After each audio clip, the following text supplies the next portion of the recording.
Olá pessoal, bem-vindos a mais um vídeo aqui do canal Paleoblog, seu canal sobre paleontologia e o mundo pré-histórico. E no vídeo de hoje nós vamos falar um pouco sobre jacarezões extintos da Amazônia e que tamanho eles poderiam atingir logo após a vinheta.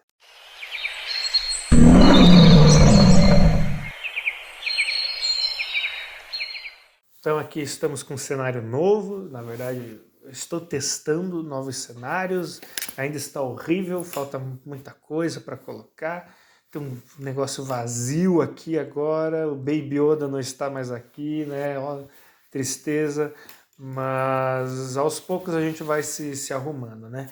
Tem um quadro ali uma paleoarte da Júlia de Oliveira, são dois caiuajaras. Tem aqui alguns livros de paleontologia e de ficção envolvendo dinossauros e outras criaturas pré-históricas.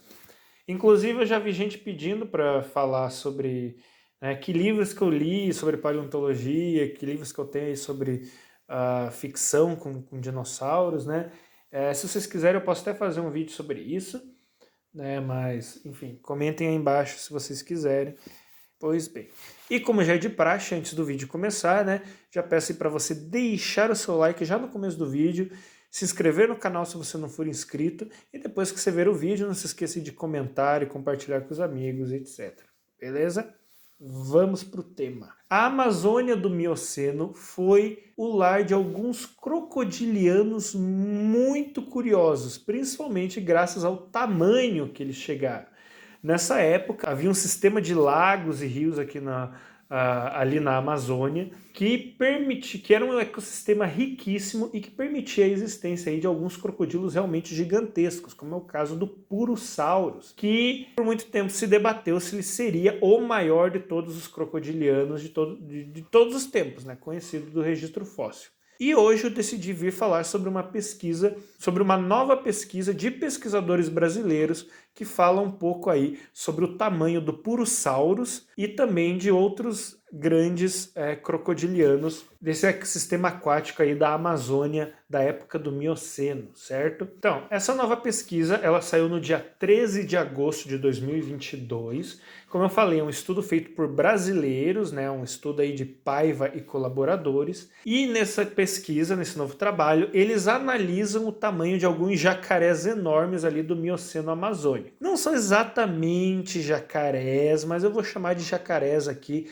pelo bem da narrativa, ok? Lucy, por favor, não me bata. E nesse trabalho, então, os autores analisam os fósseis aí de 9 espécies de crocodilianos, de 3 gêneros, né, de crocodilianos que habitaram ali a Amazônia durante esse período de tempo. Os fósseis, então, eles são da formação Solimões, aqui no Brasil, do grupo Ronda, na Colômbia, e da formação Urumaco, na Venezuela. E todos os fósseis, como eu falei, datam do Mioceno, que é uma época do período Neógeno, ali da Era Cenozoica, então depois da extinção dos dinossauros, e eles datam ali entre 16 e 5 milhões de anos. Os 3 gêneros selecionados para essa pesquisa foram o gênero Purosaurus, o gênero Mourasucus e o gênero Acresucus. No caso, foram analisadas as 3 espécies de Purosaurus, mais um indivíduo de espécie indeterminada, a gente não sabe a qual espécie que ele pertencia, 4 espécies de Mourasucus e uma espécie de Acresucus. Então, 9 espécies divididas nesses 3 gêneros. E eu vou falar um pouco sobre cada um desses animais antes da gente partir para a pesquisa em si. Beleza? Começando aí, então, pelo queridinho de todos, né, que a maioria de vocês deve conhecer, que é o Purosaurus. O Purosaurus, então, significa lagarto de Puros, apesar de ele não ser um lagarto. E o seu nome faz alusão ao rio Puros, que passa ali pelo Peru, pelo estado do Acre, pelo estado do Amazonas, e foi nessa região aí, nesse local, que os seus fósseis eles foram descobertos pela primeira vez. Existem 3 espécies oficialmente descritas de Purosaurus, mas a maior delas é o Purosaurus brasiliensis. Estimativas mais antigas assumiam aí que esse animal poderia medir mais de 10 metros de comprimento, com algumas estimativas mais exageradas falando que ele poderia chegar até 12 metros de comprimento, o que faria dele um dos, se não o maior dos crocodilianos que já existiram aí no planeta Terra, né? Rivalizando até com grandes animais como, por exemplo, o Deinosuchus lá da América do Norte. Mais tarde a gente fala aí se essas estimativas elas se mantêm de acordo com esse novo estudo que eu vou comentar hoje. E além desse tamanho todo, o Purosaurus também era dono de uma mordida muito poderosa. Essa mordida aí, ela tinha por volta de 52.500 newtons de força, o que faz dele um animal com uma das mordidas mais poderosas do reino animal, se não a mais poderosa do reino animal. Inclusive, é uma força maior do que a mordida do Tiranossauro Rex, que é o dinossauro com a mordida mais forte conhecida. E isso tudo, né, o tamanho e a força da mordida, faria do Purosaurus um predador de topo de cadeia da sua época, né, permitindo que ele se alimentasse de grandes presas, né, grandes mamíferos, grandes animais aquáticos como tartarugas, outros crocodilianos menores, né, então é um predador bastante impressionante. O outro gênero analisado para essa pesquisa foi o Mourasuchus, que é um crocodilo bem diferentão. Existem aí 4 espécies reconhecidas de Mourasuchus e todas elas tinham um focinho comprido e largo, com dentes pequenos, com uma mordida relativamente fraca aí para capturar e segurar presas. Né? Isso indica que o Mourasuchus deve ter tido uma estratégia de alimentação bem diferente de outros crocodilianos. Uma possibilidade que é bastante discutida é que o Mourasuchus ele utilizasse de uma estratégia de alimentação chamada de gulp feeding em inglês, que eu não sei se tem uma tradução exata em português, mas uma tradução livre seria tipo alimentação de gole, que é quando um animal aquático engole uma grande quantidade de água e filtra os alimentos contidos nessa água. É uma estratégia utilizada, por exemplo, por baleias, né? Baleias possuem cerdas, né? Então elas engolfam, né, bastante água e depois mandam água para fora e mantêm só ali os peixes, os pequenos animais que elas capturaram. Tubarão-baleia faz isso também. Então, alguns animais aquáticos têm essa estratégia de alimentação. Então, acredita-se que o Mourasuchus também fosse adepto dessa estratégia de alimentação e ele engolisse vários animais pequenos de uma só vez, né, numa bocada só. Então, engolindo bastante água, sei lá, por exemplo, ataca um cardume de peixe, né? Então, ele engole um cardume inteiro, né? Ele podia ter um papão, vai saber, vai engolir um cardume inteiro de peixes, daí ele solta a água e deixa só os peixes dentro da boca e engole esses peixes. É uma possibilidade, né? Mas assim, nada confirmado também, seus hábitos alimentares ainda são bastante discutidos. E o outro gênero analisado é o Acresuchus. E eu não preciso nem dizer em que estado brasileiro esse crocodiliano foi descoberto, né? Tá no nome do bicho, Acresuchus. O Acresuchus só tem uma espécie conhecida e ele teria tido aí mais ou menos o mesmo tamanho que um jacaré-açu atual. Então, provavelmente, eles tinham hábitos de vida e de alimentação muito similares. Mas a característica mais notável aí do Acresuchus é o par de protuberâncias ósseas que ele tinha acima dos olhos, que formavam como se fossem chifres. E essas protuberâncias provavelmente tinham aí uma função de display, né? Uma função de exibicionismo, provavelmente exibição sexual, por exemplo. O curioso é que espécies desses 3 gêneros eles chegaram a conviver na mesma época e no mesmo local, em certo momento ali do Mioceno. Isso só é possível de 2 formas, né? Com um ecossistema rico em recursos e com cada uma dessas espécies aí ocupando nichos ecológicos distintos, com formas variadas de alimentação. A gente vai discutir isso um pouquinho mais para frente. Bom, e como eu falei, ao longo dos anos saíram aí diversas pesquisas para tentar descobrir aí qual o tamanho desses animais, principalmente do Purosaurus, que é um animal gigantesco, né? O crânio dele é enorme, né? Um negócio assustador. Mas existe uma dificuldade em saber o tamanho desses animais, porque os fósseis deles nunca estão completos, né? Você vai encontrar crânios, vai encontrar alguns ossos ali do esqueleto, mas você nunca vai encontrar o animal completo.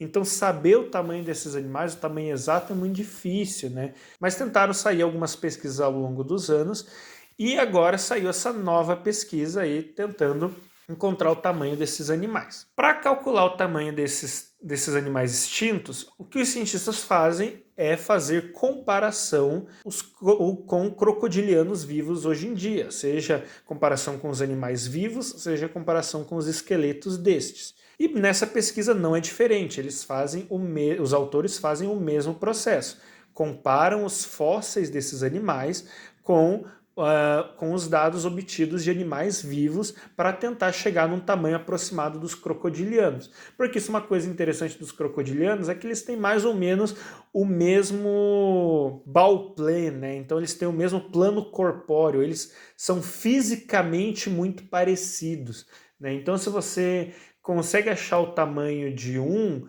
você pode, ali com uma margem de erro razoavelmente pequena, meio que saber o tamanho de outro animal, né? Porque eles são bastante parecidos. Obviamente há exceções, não é algo 100% certo, mas enfim. Nessa pesquisa, então, eles coletaram dados de 352 crocodilianos de 24 espécies diferentes, entre jovens e adultos. E eles levaram em conta aí quais características? A largura do crânio, o comprimento craniano dorsal, o comprimento total do animal, então da ponta do focinho até a ponta da cauda, e a massa corporal desses animais. A maioria desses dados que eles utilizaram já estavam disponíveis na literatura científica antes de pesquisas mais antigas, mas eles também coletaram novos dados próprios, né, medindo aí animais atuais. Para fazer o cálculo, então, né, eles pegaram esses dados e utilizaram aí duas abordagens diferentes. Uma abordagem não filogenética para os cálculos e uma abordagem filogenética. E quais foram os resultados que eles obtiveram? Eu fiz até uma tabelinha para vocês, né, que é uma tabelinha de comprimento e massa de 3 das 9 espécies analisadas. Por que 3 espécies? Porque, como eu falei, eles fizeram análise aí comparativa com 9 espécies fósseis, né? Mas eu resolvi aí pegar só 3, né? Que é o Purosaurus brasiliensis, que é o maior dos purossauros, o Mourasucus amazonensis, que é o maior das espécies de mourasucos, e o Acrelsucus pactemporalis, que é o único espécie de acressucos, então só dá para usar ele. Então eu peguei aí os dados dessas 3 espécies que eles colocam no artigo. Lá no artigo vocês encontram a tabela completa, então depois vão dar uma olhada no artigo original, beleza? Pois bem, que dados eles obtiveram? Para o Purosaurus brasiliensis, utilizando uma abordagem não filogenética, eles obtiveram aí um tamanho entre 9,2 a 10 metros de comprimento e um peso de 3,9 a 4,9 toneladas. Então é um monstro, né? Um animal gigantesco. E esse tamanho ele está mais ou menos de acordo com as estimativas mais antigas do tamanho do Purosaurus, que ficaria ali por volta de 10 metros de comprimento mesmo. Não seria um monstro de 12, 13 metros, mas, pô, é um animal de respeito, né? Já com a abordagem filogenética, vocês vão ver que eles obtiveram resultados um pouco menores para todos esses animais. Então, por exemplo, o Purosaurus brasiliensis, na abordagem filogenética, teria entre aí 7,6 e 9,2 metros de comprimento e pesaria entre 2 e 6,2 toneladas. Já o Mourasucus amazonensis, na abordagem não filogenética, eles encontraram um tamanho de 6,2 a 7,6 metros de comprimento e de 1,2 a 2,2 toneladas. Já na abordagem filogenética, de novo, tamanhos e pesos um pouco menores. Então, seria um animal, na abordagem filogenética, o Mourasucus amazonensis seria um animal de entre 4,6 e 5,9 metros de comprimento e pesaria aí algo entre 585 quilos e 1,5 tonelada. Então, uma diferença de peso aí bem grande, né? Já para o Acrelsucus pactemporalis, que seria o menorzinho de todos esses animais mesmo, ele teria uma medida aí de 3,7 a 3,9 metros de comprimento e pesaria algo entre 260 e 306 quilos. Isso utilizando a abordagem não filogenética. Utilizando a abordagem filogenética, os autores conseguiram aí um tamanho de 3 a 3,7 metros de comprimento e um peso de 148 a 343 quilos. Mas por que essa diferença toda em relação a trabalhos anteriores, né? Como eu falei, por exemplo, em trabalhos anteriores o Purosaurus tinha sido considerado um animal de mais de 10 metros, alguns trabalhos consideravam ele tendo até 12 metros de comprimento, né? Por que tem essa diferença de tamanho entre os trabalhos? Os autores eles discutem algumas possibilidades disso no artigo. Uma das explicações que eles dão é que em pesquisas mais antigas, foram utilizados os dados de animais juvenis na coleta dos dados comparativos. Então, os autores, eles falam que a relação do tamanho do corpo e do crânio, né? Então, o tamanho do corpo e do crânio de crocodilianos varia dependendo aí da fase de vida em que o crocodiliano se encontra. Então, a relação entre o tamanho da cabeça e do corpo em animais jovens ou subadultos não é a mesma relação de tamanho em animais adultos, né? Então, se você coloca, o que eles defendem é que se você coloca os dados de animais juvenis junto aos dados de animais adultos, você vai acabar adulterando os resultados, né? Porque a relação de tamanho entre a cabeça e o corpo de animais juvenis e de animais adultos não é a mesma.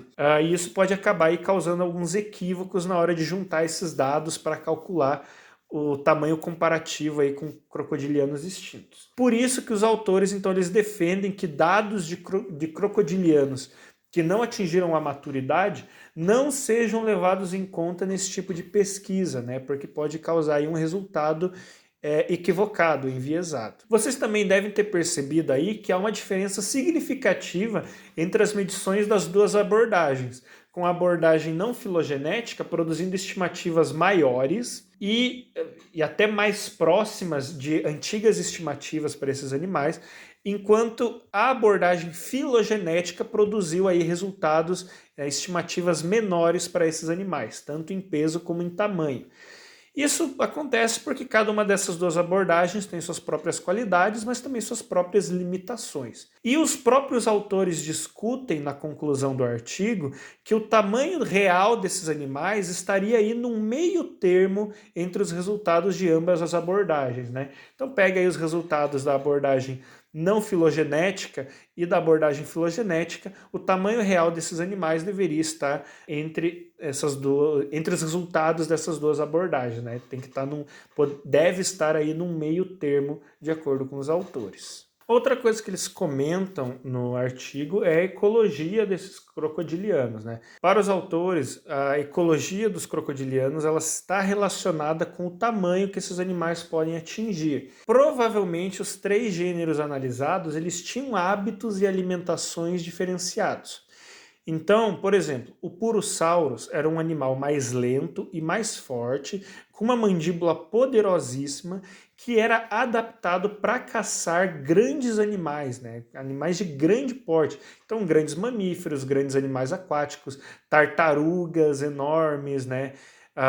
Outros crocodilianos, provavelmente. Então, ele era um predador de topo de cadeia no ecossistema em que ele viveu. Já o Mourasucus, né, provavelmente era um tipinho meio esquisito. Ele era um animal que provavelmente se alimentava aí de várias pequenas presas ao mesmo tempo, né, num gole só. Isso se a teoria do gulp feeding estiver correta, né? Então ele seria um animal que caçaria pequenas presas aos montes, né? Então ele não competiria com outros crocodilianos, né, por grandes presas. Já o Acressucus, por sua vez, por ser um animal menor, ele provavelmente ocupava aí um nicho ecológico semelhante ao dos jacarés atuais.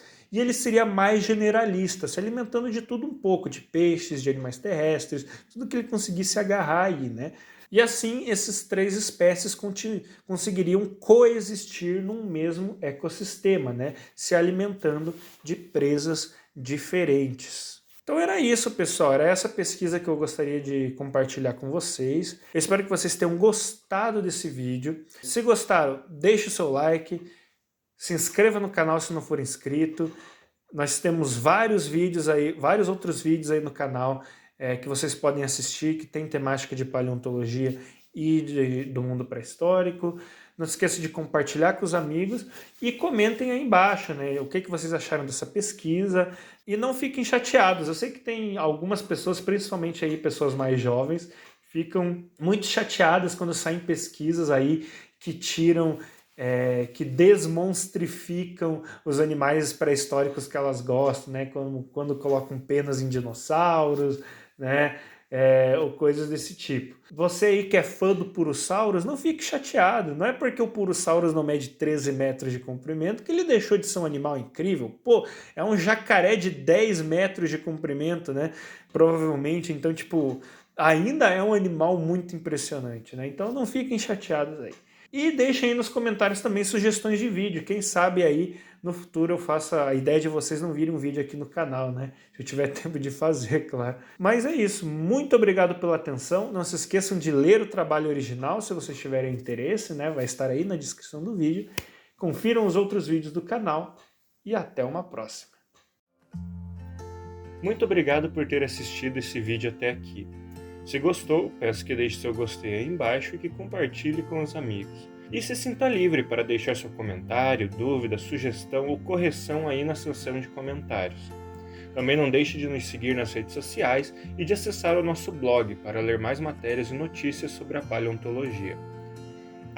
E se estiver gostando de nosso trabalho de divulgação científica, considere se tornar um apoiador. O Paleoblog se mantém graças ao apoio do público, então, se quiser que continuemos com o nosso trabalho de divulgação científica, considere contribuir com qualquer valor através da chave Pix que está aparecendo aí na tela, paleoblogbr@gmail.com. Muito obrigado e até um próximo vídeo.